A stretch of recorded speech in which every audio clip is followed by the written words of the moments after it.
I'll start by saying before I start, we were served with a letter just for housekeeping purposes. We were served a letter that my learned friend has referred to from Smartmatic. It was addressed to the registrar of this court. So for parity of arms, we will wish to also make reference to that letter as we submit. First thing I must say this. IBC, in the report by the registrar, I'll start from page 17. You know, the registrar says, forensically captured, compliance task, forensically captured image of the server holding form 34C, not provided. We move quickly to page 21. Virtual server image. All agents were interested in knowing the virtual server creation date. It was established that both the creation and modified date for the image was 31st August 2022, though the technical team at IBC could not locate the correct data store for the image. Very important. Page 22. The agent requested IBC to provide certified copies of penetration tests conducted before and during the election.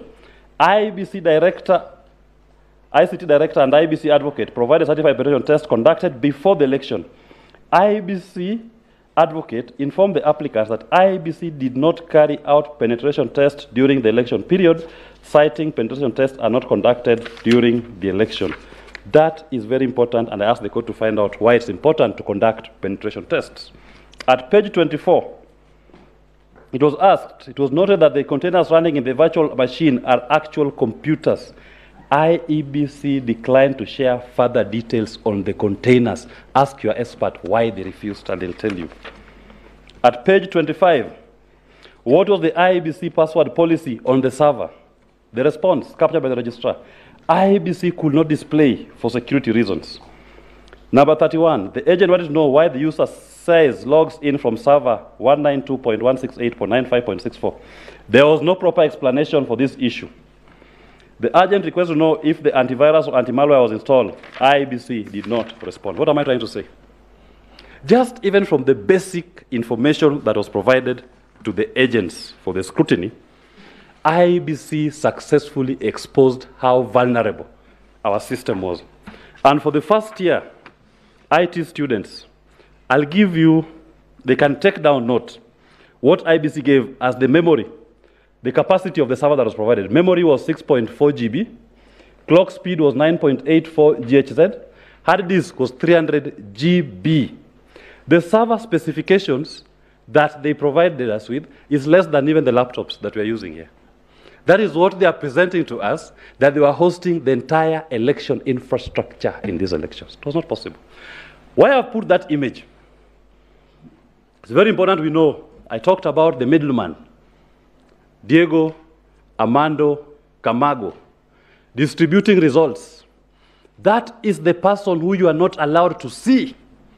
That is the person who, when the Supreme Court makes an order to be allowed complete access, to be provided the password policies, that is the Diego Camargo who we are being told you cannot access him. That back office, polling station goes to him. He's the one who sends to the returning officer. He's the one who sends to the National Tallying Center. He's the one who sends to the public portal. He's the one controlling everything. He's the midfielder distributing to everybody the results of this election. What he says are the results. You can now remove the portal. You can remove it, please. Having said that, we must note that as the world evolves, technology in elections also evolves. Previously, when my learned senior, James Orengo, was running in 1979 in Ugenya, people used to stuff ballots and run away with them physically. Progressively, they start changing forms. Now, elections are stolen on technology. That's why I said machines are voting for us. I refer you to a case that I've mentioned in my authorities, Dr. W versus the German Bundestag, where the Germans asked themselves, are the Germans really voting or machines are choosing our leaders?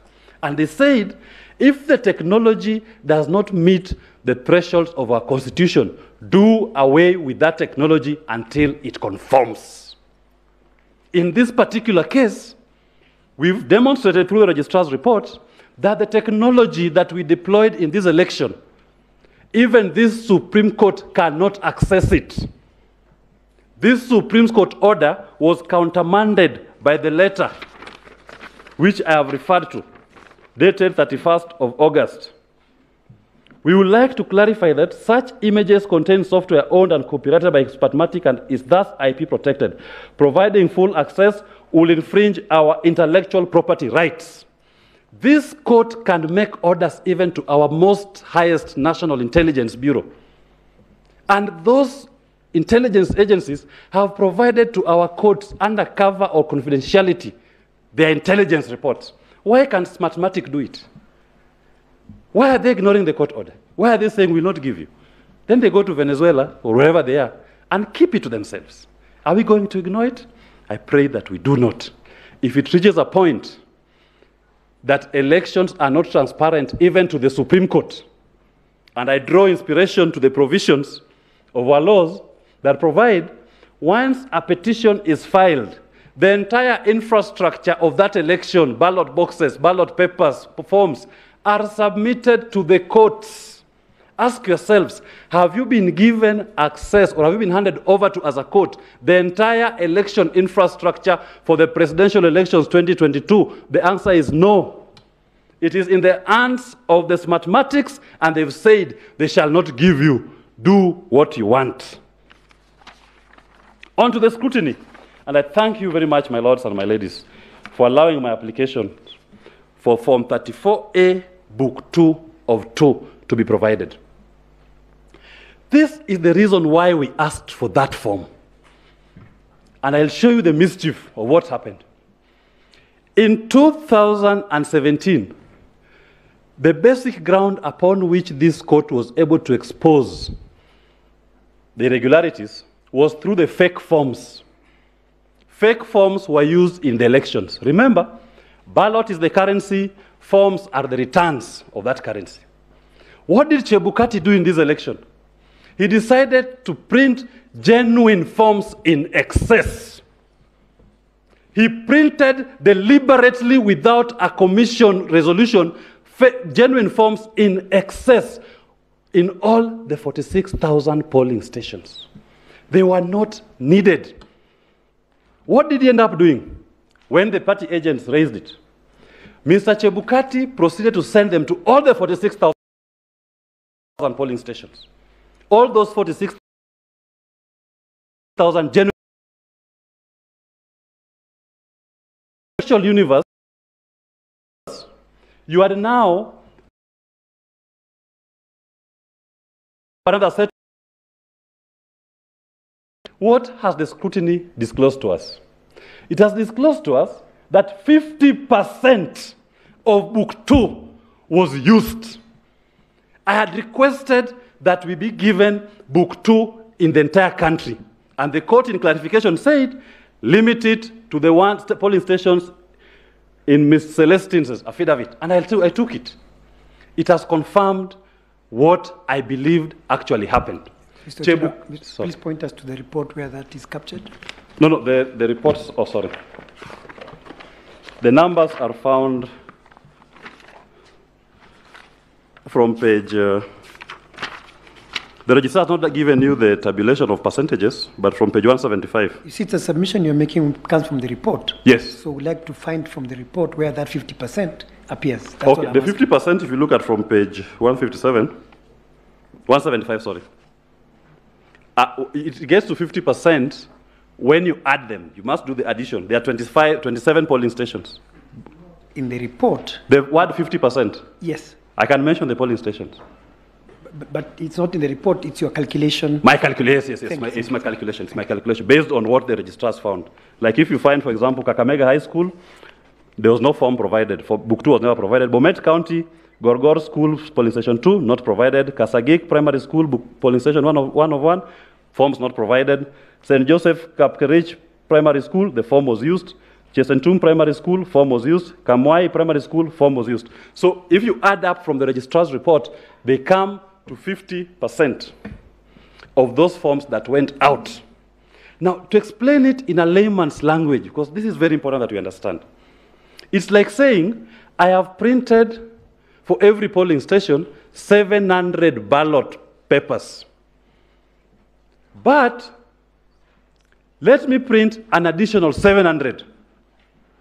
Then you send all of them to the polling stations. And you issue a gazette notice telling polling stations, when you receive the ballot papers, please return to me 700 untouched. Only use 700. What do the polling presiding officers do when they receive these ballot papers? They decide to liberally use them. So that when you go out to find out where the mischief is, the system is muddled. He has thrown at you so many ballot papers, you cannot know the genuine and the fake. Mr. Chebukati single-handedly directed for book 34, 2 of 2 to be printed. And book 2 of 2 having been printed, it went out to the stations. The Gazette notice required it not to be used. It was used, and the registrar's reform has confirmed. How does it work? Let me use a real-life experience of a movie that I watched, because I have time. It's called The Italian Job. Once they conclude, when this gentleman steals and he comes with many lorries, and you can't tell which lorry has the actual cash, similar number plates, similar design, similar make. So it's meant to confuse you, don't know which is the actual truck that has the money. In simple terms, if I steal money on this table, I steal 1 million, I throw 200,000, all of you scramble for it, and I walk out with 800,000, leaving all of you scrambling for the 200,000. You'll never know the magnitude of what I have done. That is the magnitude of book 2 of 2 in our elections. The best example before I cede my time to the court. If you've watched The Wolf, it's called The Wolf of Wall Street. When the star player, at the point of blowing it all up, throws money at everybody because he has now made his ultimate loot. He throws money at everybody, and no one can tell what actually transpired. That is what happened with book 2 of 2 in our elections. That when you start questioning, when you start tracing, you will only be meeting genuine forms. In 2017, when we were questioning, we were meeting fake forms. He threw an extra 46,000 genuine forms into our elections in the hands of people who could not account for them. When we went to look, we were able to demonstrate that 50% of those forms have been used from a sample. From a sample, not denied, either not used or not accounted for, not returned. Are we going to give regime legitimacy after this indicting audit report? I asked this question in the morning. Part of the Supreme Court's function, you give what we call regime legitimacy. The Kenyan people moving in one accord. And nobody has spoke in this court about the margin of victory that is declared. Less than 200,000.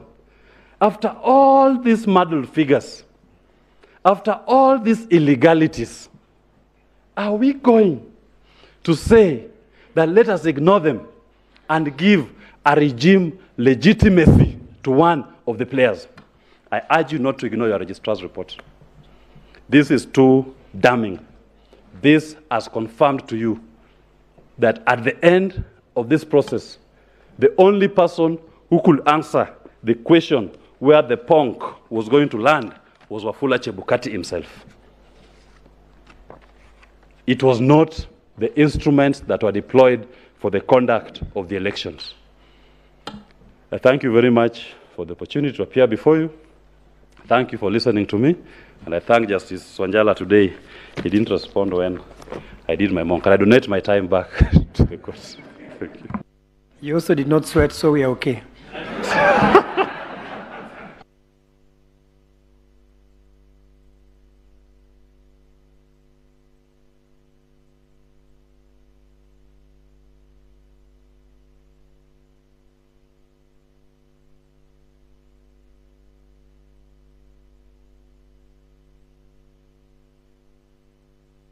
IBC